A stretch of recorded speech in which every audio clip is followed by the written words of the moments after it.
অনেক বছর আগে এক ঘন জঙ্গলে রাজত্ব করত এক হিংস্র বাঘ। তার গর্জনে কেঁপে উঠত পুরো বন। প্রতিদিন কোনো না কোনো নিরীহ প্রাণী তার পেটে যেত। বনের সবাই তার ভয়ে চুপচাপ থাকত, কারো মুখে কোনো কথা ছিল না। একদিন বাঘের প্রচণ্ড ক্ষুধা পায়। সে বলে, আজ আমি একসঙ্গে 3টি প্রাণী শিকার করব। এদিক ওদিক ঘুরে হঠাৎ 3টি নিরীহ প্রাণীকে ধরে ফেললে। একটি হরিণ, একটি খরগোশ আর একটি বানর। তারা ভয়ে কাঁপছে, কেউ পালাতে পারছে না। বাঘ গর্জন করে বলল, তোমরা আমার দুপুরের খাবার। তখনই দূর থেকে ছুটে এলো এক শিয়াল। শিয়াল বাঘের সামনে এসে দাঁড়ালো। সে জোরে বলল, বাঘ, আজ তুমি যদি একসঙ্গে 3টি প্রাণী খাও তাহলে বন দেবতার অভিশাপ পড়বে। বাঘ চমকে উঠল, কি বলছো তুমি?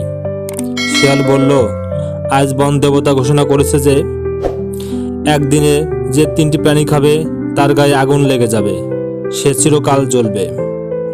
বাঘ কিছুক্ষণ চুপ করে থাকলো। শিয়ালের কথা শুনে বাঘ ভয় পেয়ে গেল।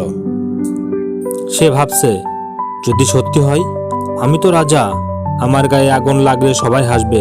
শিয়াল আরেকটু এগিয়ে বলল, আপনি চাইলে এখনই 3টিকে খেতে পারেন, তবে আগুন লাগলে তার দায় আমার না। বাঘ ধীরে ধীরে পিছিয়ে গেল। তারপর বলল, আজ আমি তোমাদের ছেড়ে দিলাম শুধু আমার দয়ায়। হরিণ, খরগোশ ও বানর কাঁদতে কাঁদতে শিয়ালের কাছে কৃতজ্ঞতা জানালো। শিয়াল হেসে বলল, শক্তি দিয়ে সবাইকে ভয় দেখানো যায়, কিন্তু সম্মান পেতে হলে বুদ্ধি আর হৃদয় দরকার। তারপর থেকে বাঘ আর কাউকে না খেয়ে শুধু শক্তিশালী নয়, বুদ্ধিমান রাজার মতো ব্যবহার করত। বনের সবাই শিয়ালকে জঙ্গলের রক্ষক বলে ডাকত। তো বন্ধুরা, এমন সুন্দর সুন্দর ভিডিও দেখতে হলে আমাদের চ্যানেলটি লাইক করুন, সাবস্ক্রাইব করুন এবং বেল বাটনে চাপ দিন। ধন্যবাদ।